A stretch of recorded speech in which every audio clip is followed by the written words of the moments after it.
সকালের একটা ভিডিও নিয়ে চলে আসলাম। হ্যালো এভরিওয়ান, তোমরা সবাই কেমন আছো? আশা করি তোমরা সবাই খুব ভালো আছো। আমিও খুব ভালো আছি।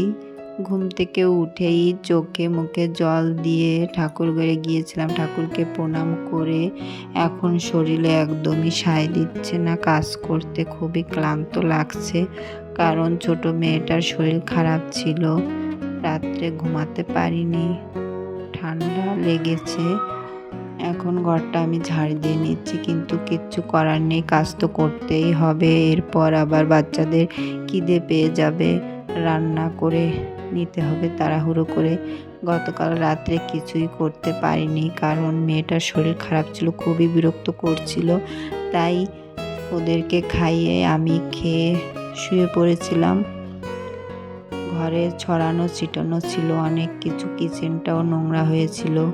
সব কিছু পরিষ্কার করে নেব আস্তে আস্তে করে। দেখো কিচেনটা কতটা নোংরা হয়ে আছে। যেদিন আমি সময় পাই রাত্রেই পরিষ্কার করে রাখার চেষ্টা করি, কারণ সকালে মেয়ের স্কুল থাকে। আমার বড় উঠে পড়েছে, ও আমাকে কাজে হেল্প করবে। আমি আগে কিচেনটা পরিষ্কার করে নিচ্ছি। পরিষ্কার করা হয়ে গিয়েছে। এদিকে আমার থালা বাসন আছে, এইগুলো এখন আমি পরিষ্কার করে নেব। আর ওকে বললাম আজকে মেয়েকে লুডুস দেবো, তাই বললাম কি চুলোয় দিয়ে দিয়ে দাও সিদ্ধ বসিয়ে। ও দিয়ে দিয়েছে। এদিকে ছোট মেয়ে উঠে পড়েছে, বড় মেয়ে উঠে পড়েছে। বড় মেয়েকে বলছি তুই ফ্রেশ হয়ে নে। এখন ছোট মেয়েকে ছেড়ে দিলাম। শরীরটা খারাপ, তাই শুধু কোলে উঠতে চাচ্ছে। এদিকে মেয়ে রেডি হচ্ছে, ওই একাই রেডি হয়ে নেয়। চুলটা শুধু আমি বেঁধে দেবো। এদিকে ওর বক্সটা আমি ভরে দিলাম, পেন্সিল বক্সটা। এখন চুলটা বেঁধে দেব। ছোট মেয়ে আবার হিচু করে দিয়েছে, তাই প্যান্টটা ওর পাল্টিয়ে দিলাম। চুলটা বাঁধা ছেড়ে দিয়ে এখনও চুলটা বেঁধে দেব, কারণ সময় হয়ে যাচ্ছে স্কুলে যাওয়ার। তাই তাড়াহুড়ো করছি সব কিছু নিয়েই। মেয়েটা আমার দেখতে দেখতে কত বড় হয়ে গেল। ও অনেকটাই বড় হয়ে গিয়েছে। ও ক্লাস 1-এ পড়ে, কিন্তু অনেকটাই বড় হয়ে যাচ্ছে, কারণ ও জামা প্যান্ট কিনতে গেলেও ওর 2 বছরের বেশি বয়সের জামা কাপড় কিনতে হয়, তা না হলে ওর গায়ে হয় না।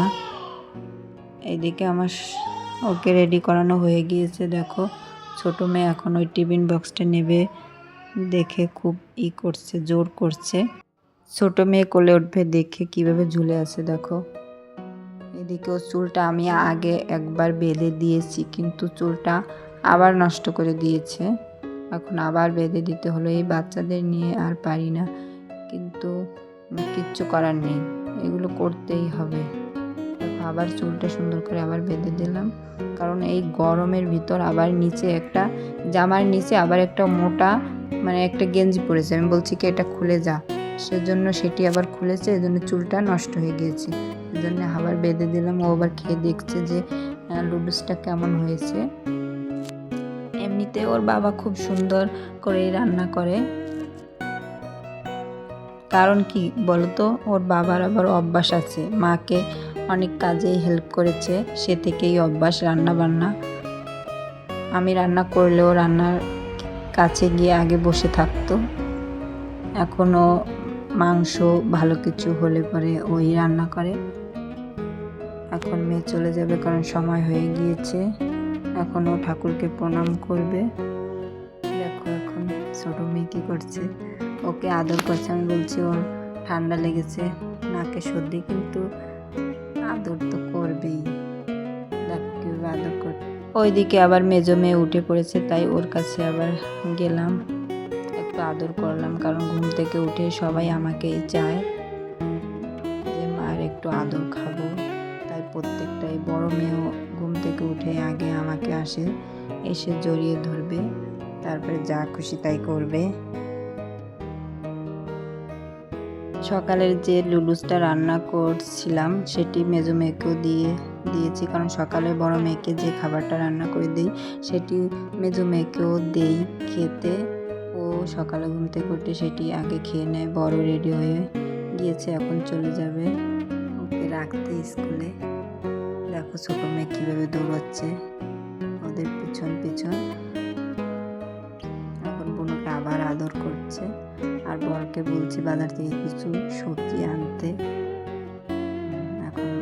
ওকে একটু আদর করলো।